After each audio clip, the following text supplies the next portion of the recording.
Welcome to the second episode of A Visual Approach to Optics, a Guide for Clinicians, narrated by Dr. John Gorfinkel. In the first episode, we covered 30 slides out of a total of 275.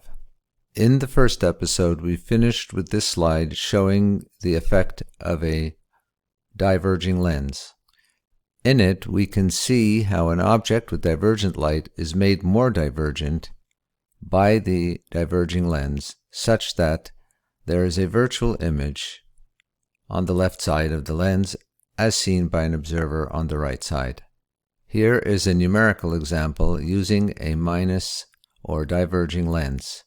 The object is 1 meter away, so the light entering the lens has a divergence of -1, as shown here. The lens has a power of -4, such that the outgoing light has a vergence of -5. It appears divergent to the observer on the right and appears to be originating from the point here, which is the virtual image. Here we are going to explain the definition of a secondary focal point. When the incoming light is coming from infinity and has no vergence, the outgoing light will be focused at the image point known as the secondary focal point. The requirement for this definition is that U equals 0, such that P will equal V, which equals 1 over small v. Now we define that image position small v as the secondary focal point. So the equation now becomes power equals 1 over the secondary focal point distance from the lens. Here we have the definition of a primary focal point. This requires that the object is placed at a distance from the lens so that the outgoing light will be non-vergent. In other words, the image is at infinity. We would define this point as the primary focal point. Here we have the equation where we show U plus P equal V. V has to be equal to 0. Therefore, P equals -U, -1 over small u, and we have defined the distance U of the object as the primary focal point. So the equation now becomes power is equal to -1 over the primary focal point distance from the lens. And this is true so long as the outgoing vergence V is equal to 0. Here we show a similar case of a secondary focal point where the object is at infinity, so the incoming light has no vergence. This is a diverging lens, so that it diverges the light, and to an observer on the right, it appears to be coming from the image point here, which is a virtual image point. Because it meets the definition of a secondary focal point, we now call this point the secondary focal point of the lens. In other words, as before, when U equals 0, the power is 1 over the secondary focal point distance. This is a 3D version of the same situation. Here we show the diverging lens situation with a primary focal point. The primary focal point requires that the outgoing light have no vergence. Because this is a diverging lens, we would need converging light to be approaching the lens so that it can be diverged to become non-vergent. If the convergence is adjusted just right, then we can get non-vergent light. This is a little confusing because the convergent light has a virtual point here. In other words, it's a virtual object. And the image is also a non-vergent virtual image at infinity. In nature, all light leaving objects is divergent. Therefore, to have convergent light implies that there is another lens system somewhere here not shown that has converged the light. And this is the 3D version of this situation. So here we will summarize how the two different lenses look for a diagram with a secondary focal point. For the converging lens, we see that the secondary focal point is to the right of the lens and is a real image. Light is truly concentrated at this point. For the minus lens, we see the virtual image over here. It is only visible to an observer on the right, and no light is actually being concentrated at this point. In both cases, we have a secondary focal point, but in the case of the diverging lens, the secondary focal point is on the left side and is virtual. Here we show how a converging lens can give either real or virtual images depending on the object distance. If the object is at infinity, the image will be at the secondary focal point. In other words, if we have a lens of 5 diopters, the image will be 0.2 meter to the right. Here we see u plus p equals v, and v equals 0, the vergence of the incoming light, plus 5, for a total of 5 outgoing light, and that gives small v value of 1/5 meter. If the object is farther than the primary focal point of the eye, the primary focal point is 0.2 meter because the lens is 5 diopters, but the object shown here is 0.33 meter. We will have a vergence of light reaching this lens of -3 because the lens has 5 diopters power. -3 plus 5 gives 2. So the outgoing light has a vergence of 2 as it leaves the lens, which means an image will be formed at 1/2 meter. We see that when the object is farther than the primary focal point, there is a real image on the right side of the lens. In the situation where the object is at the primary focal point, the light will have a divergence of -5, and -5 plus 5, the power of the lens, gives 0. The outgoing vergence will be 0. And the image is at infinity. If the object is closer than the primary focal point, so here is the primary focal point, 0.2 meter away, and we show the object at 1/7 of a meter or 0.14 meter to the left of the lens, so that is closer than the primary focal point. The vergence of this light at the lens will be -7. We add 5 for the power of the lens, and the outgoing vergence will be -2. In other words, the light is still divergent, but it is less divergent than it was. Because it is still divergent, it will form a virtual image on the left side of the lens. The vergence is -2, so the virtual image will be at 1/2 meter to the left of the lens, which we show algebraically as -1/2 meter. So, in summary, depending on where the object is located, the image can be a real image on the right side, a non-vergent image at infinity, or a virtual image on the left side of the lens. The dividing line is at the distance of the primary focal point from the lens. Here we see a similar situation using a diverging lens.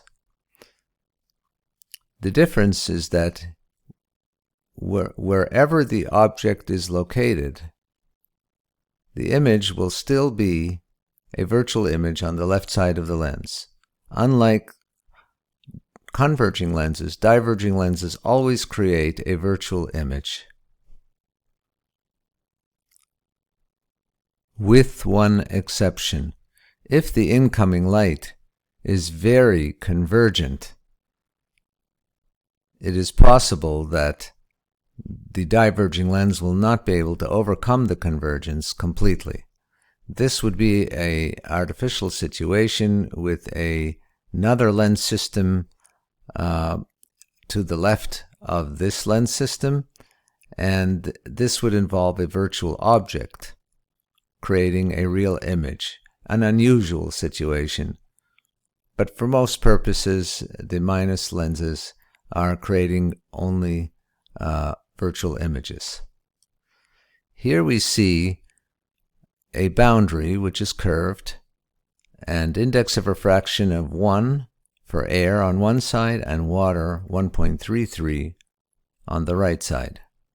An object is giving off divergent light, and the boundary is then resulting, according to Snell's law, in convergence with an image somewhere inside the medium of the water.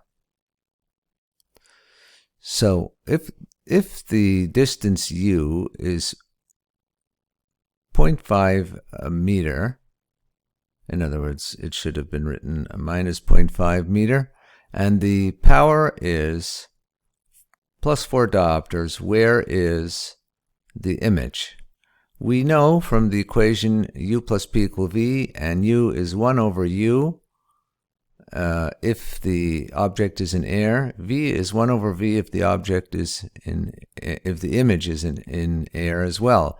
However, when n is not equal 1 for other media, then the formula changes such that Vergence u is equal to n over distance u, and Vergence v is equal to n prime over distance v, which is the case here. So we will now use the equations where Vergence u is equal to 1 divided by minus 1/2 meter, so that the Vergence u is minus 2. Minus 2 and the power of 4 for the lens, minus 2 plus 4, gives the outgoing Vergence of plus 2.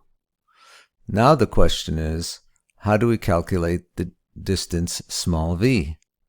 In this case, we have to use v equals n prime over small v, and not the number 1 in the numerator, because it is in the medium of water.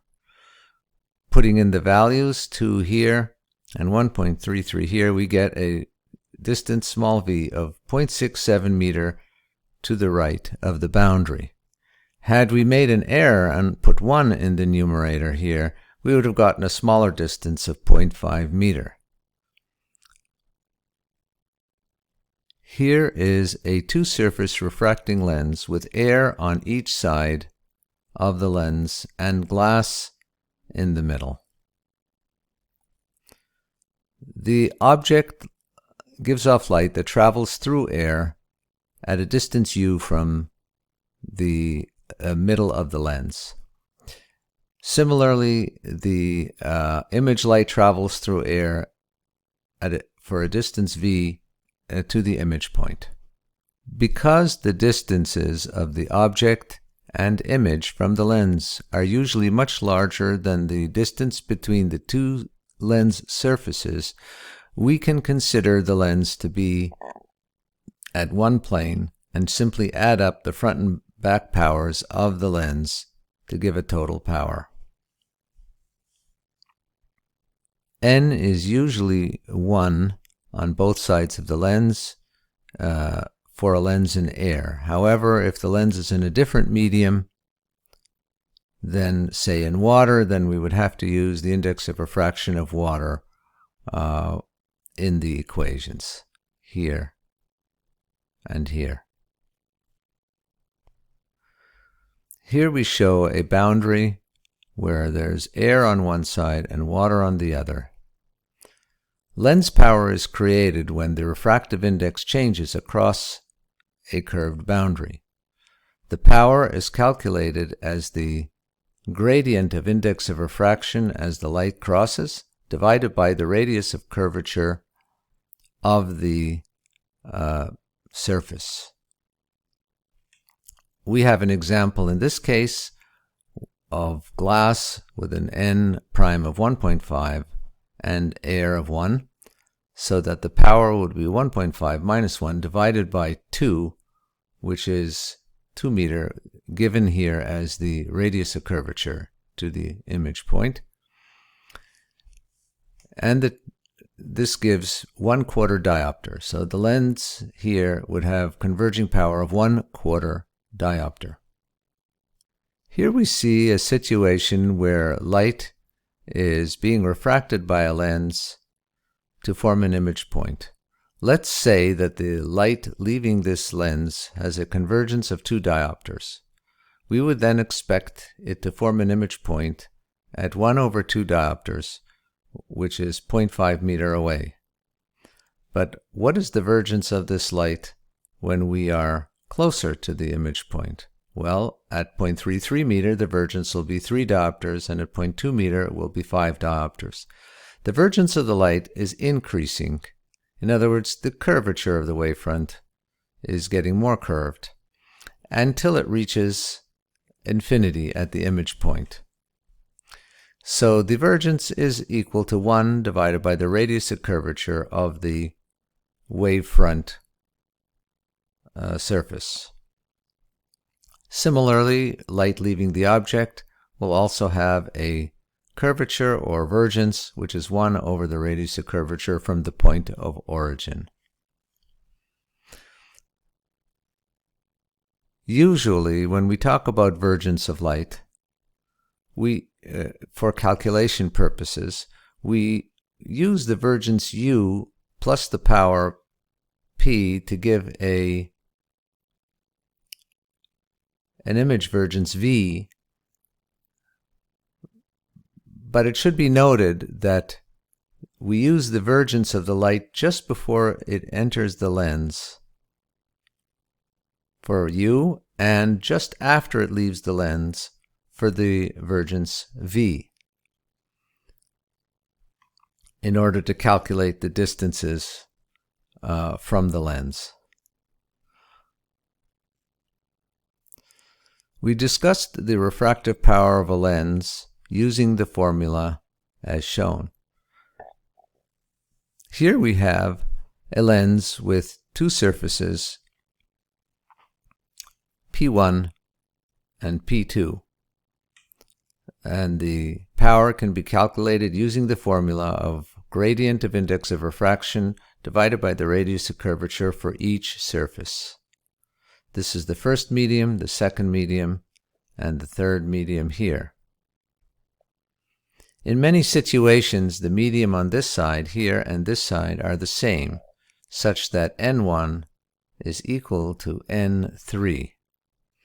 If that is the case, then we can collect our terms, add the 2 front and back surfaces together, and here we get the lens maker's formula, which is n of the lens minus 1 times what is shown in the bracket here. The 1 in the numerator indicates that the media on either side of the lens is air. However, should it be different, one would have to put the index of refraction here of the medium. Note that because the lens thickness is very small compared to the distances u and v of object and image, we can approximate by adding the 2 powers together and considering them in a single plane in between them. You may wonder why this convex surface here is converging light, and this concave surface, concave to the incoming light, is also converging light. Note that, as compared to the front surface, on the back surface the gradient of index of refraction is reversed, going from a higher to a lower one. so that the numerator here will be negative, and the radius of curvature here, because it is concave, is also negative. So a negative over a negative gives positive. We defined previously that the radius of curvature is defined as positive if the surface is convex to the incoming light. Therefore, a concave surface to the incoming light will have negative radius of curvature. We will now summarize how to calculate vergences and distances in a lens system.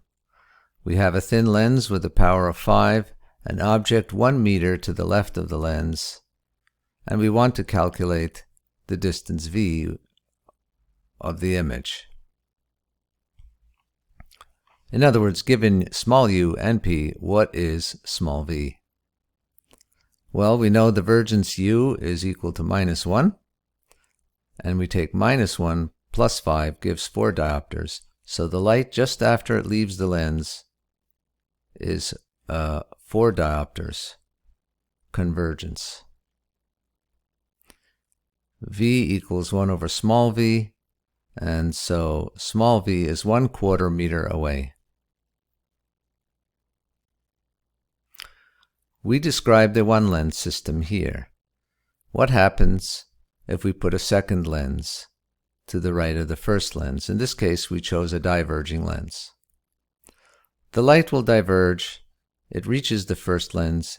It is now converging and would have ended up at the point here if there were no second lens. However, the light never reaches this point because the second lens diverges it, and we end up with a final image here. Let's put some numbers to this. If the distance u1 is 1 meter, the object light reaching the first lens, and p1 is 5 diopters, we expect v1 to be 0.25 meter away, as we showed earlier here. However, the light is diverged a bit further away by the second lens. We are given that the power of the second lens is -5 diopters. We are also given that the distance between the lenses is 0.15 meter. Because the distance to v1 here is 0.25 meter, and we know the distance between the lenses is 0.15 meter, we know that the distance from the second lens to the original point, or image point, is 0.1 meter. We need to know this distance because that is the vergence of light just before it enters the second lens, and we will need this to calculate the second half. So for the first lens, u1 plus p1 equal v1 minus 1 plus 5 equals 4. v1 is 0.25. From this knowledge, we obtained u2, and u2 here is 0.1 meter. That means that the vergence of the light coming in is 10. We take 10 diopters and then minus 5 for the lens, and the outgoing vergence is 5 diopters. 5 diopters means that the image will be 0.2 meter to the right of the second lens. That will be 0.2 meter and 0.15, which is 0.35 meter to the right of the first lens. Here we show once again, as in the previous diagram, we knew the distance v1. We knew the distance between the lenses d, so that we were able to calculate the difference, which is 0.1 meter, as shown here. This 0.1 meter is small u2, which we use to calculate big u2, which is 10 diopters of light approaching the second lens. And we then added this u2 value to p2, and we got a total of 5. Here we show the calculation small u2 gave big u2 equals 10. 10 minus 5 equals 5. v2 equals 1 over large v2, which is 1/5, which is 0.2 meter to the right of the second lens. The reason we discussed a multi-lens system is because the eye is also a multi-lens system. The cornea here is the first lens, and the crystalline lens is the second lens. It is possible to have spectacles in front, which would be the first lens, and then cornea and lens, subsequent lenses. In this diagram, we have u1 plus p1 equal v1 for the first lens in the system, and u2 plus p2 equal v2 for the second lens. Here we show the object refracted by the cornea and where the image would be without the second lens in place. But with the second lens, we end up with a final image point on the retina. Here we have a multi-lens system of two 5-diopter lenses which are 5 centimeters apart. The incoming light is non-vergent. Where is the final image? As before, we will calculate V1 and with this information figure out small u2 and then get large u2, large v2, and then small v2, which is where the final image is. So let's work through it. Here we have incoming light u1 of 0 plus 5 diopters for the first lens gives 5 diopters light as it leaves this lens. So small v1 will be 20 centimeters over to the right. That is where the image point would be in the absence of the second lens. Because the distance here is 20 centimeter, and we know that the distance between the lenses is 5 centimeter, which was given to us, the difference is 15 centimeters. So the second lens is 15 centimeters from the original image point. That means the light, the vergence of the light that left the first lens, as it's approaching the image point, will have a vergence just before entering the second lens of 1 over 50 or 100 over 15 centimeters. And here we have it. Big U2 equals 1 over small u2.